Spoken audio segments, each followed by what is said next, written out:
You're shooting hoops in your driveway, enjoying a peaceful day, when boom, HOA Karen knocks on your door, demanding you take it down. Instead of backing down, I decided to take control and build an indoor basketball court so epic, even she couldn't complain.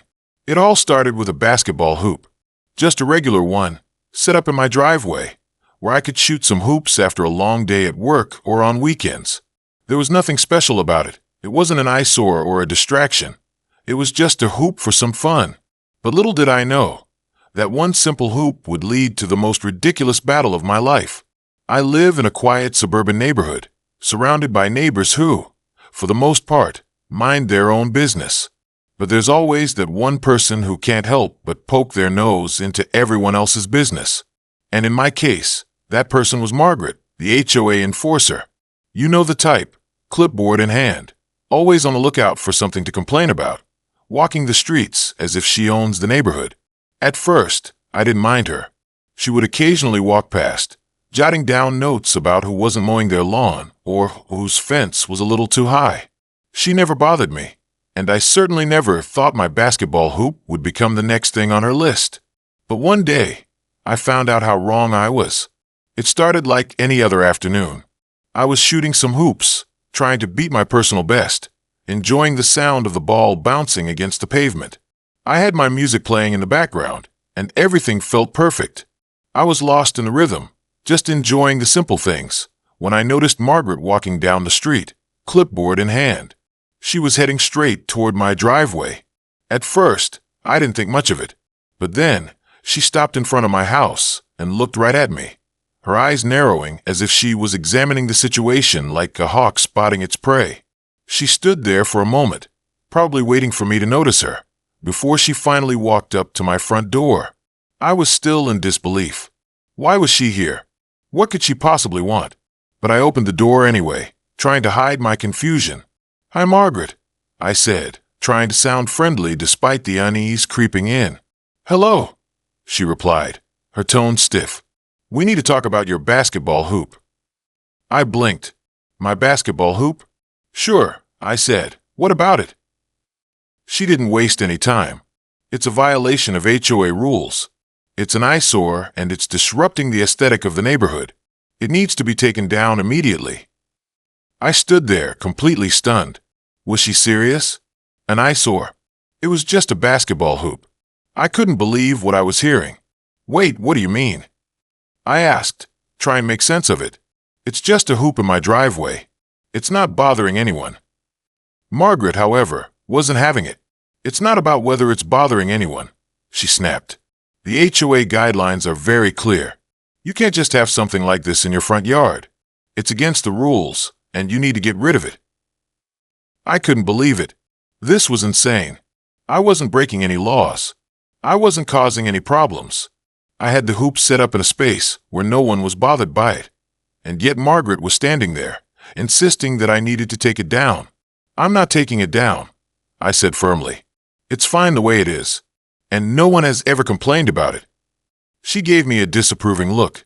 "You can either take it down voluntarily, or I'll report you to the HOA, and they'll fine you. You don't want to deal with that." I stood there for a moment, feeling the frustration building inside me. Who was she to tell me what I could do in my own yard? Why did she think she could control something as harmless as a basketball hoop? It was the most ridiculous thing I had ever heard. But instead of just giving in, I decided I wasn't going to back down. No way was I going to let someone like Margaret ruin my fun. But I didn't just want to argue about a hoop. I wanted to show her that she couldn't tell me what to do. I needed to take it to the next level. That's when the idea hit me. What if I didn't just take the hoop down? What if I built something so amazing that she couldn't possibly complain? Instead of giving up, I decided to build an indoor basketball court. Why settle for just a hoop in the driveway when I could have an entire court? I wasn't just going to create a place to shoot some hoops. No, I was going to build something huge, something grand, something that would make Margaret regret ever complaining about the hoop in the first place. I immediately started planning. First, I called up a contractor who specialized in home renovations. I told him my idea, an indoor basketball court that would rival anything you'd see in a professional facility.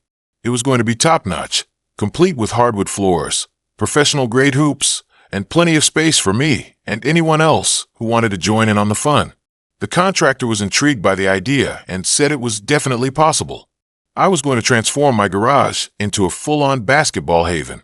We went over the logistics, flooring, ceiling height, proper lighting, and even the ventilation for a space that would be used frequently. But the most exciting part was the design. A custom-built court that would be big enough to practice all my shots, play full games, and even host friends for pickup games. I could already picture it in my mind. Flooring that gleamed, freshly painted lines, and the unmistakable sound of the ball bouncing across the floor. I wasn't just creating a space to practice. I was creating an experience.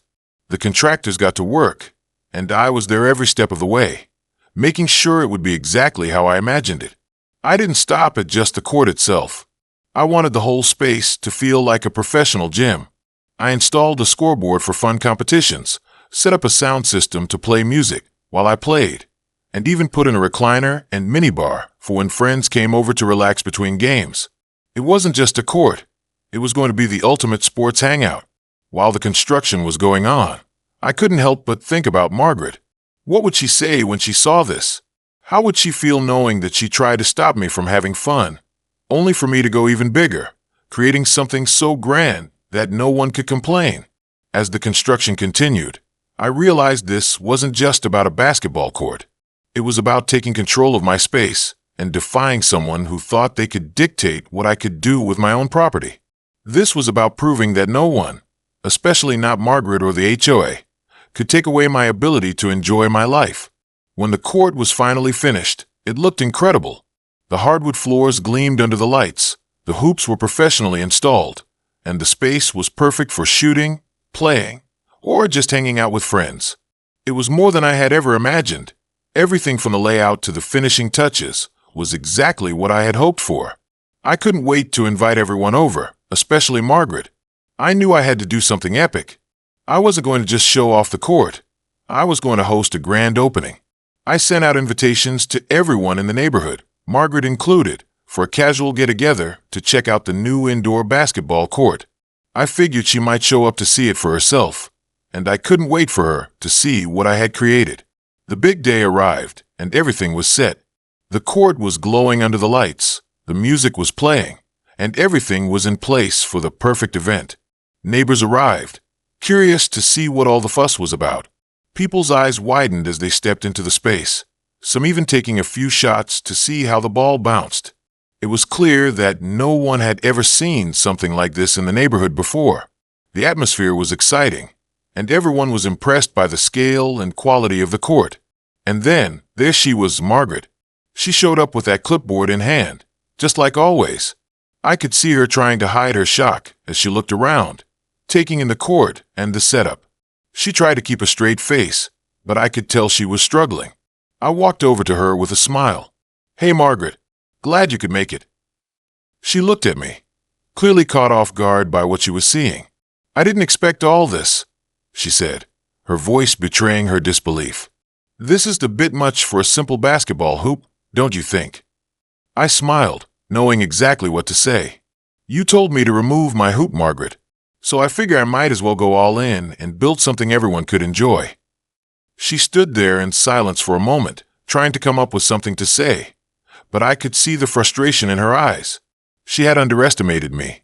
She thought I'd take the easy route, tear down the hoop, and move on. But I had built something even better, something that was impossible to ignore.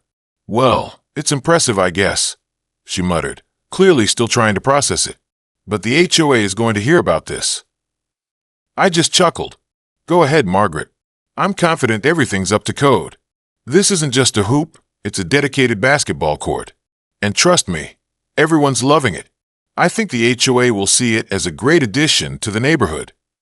She didn't respond, but I could see the defeat in her posture. She had no arguments left. She couldn't fight this because there was nothing to fight against. The court was mine, and I had turned a simple complaint into something huge.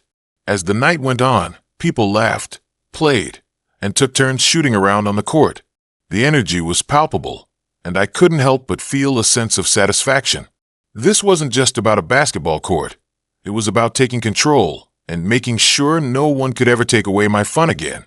As the night went on, I couldn't help but feel like I had won. The court was a hit. Everyone was talking about it, having a great time, and the best part was that I had taken control of my own space. I wasn't just standing up to Margaret. I had turned her complaint into something epic. The moment felt like a big victory. And now, if you've enjoyed hearing how I turned a simple complaint into the ultimate basketball court, make sure to hit that like button and subscribe to the channel. You don't want to miss more stories like this, where defying the odds leads to something even bigger and better than expected. Let me know in the comments, would you have backed down? Or would you have built something even bigger like I did? Thanks for watching, and I'll see you in the next one.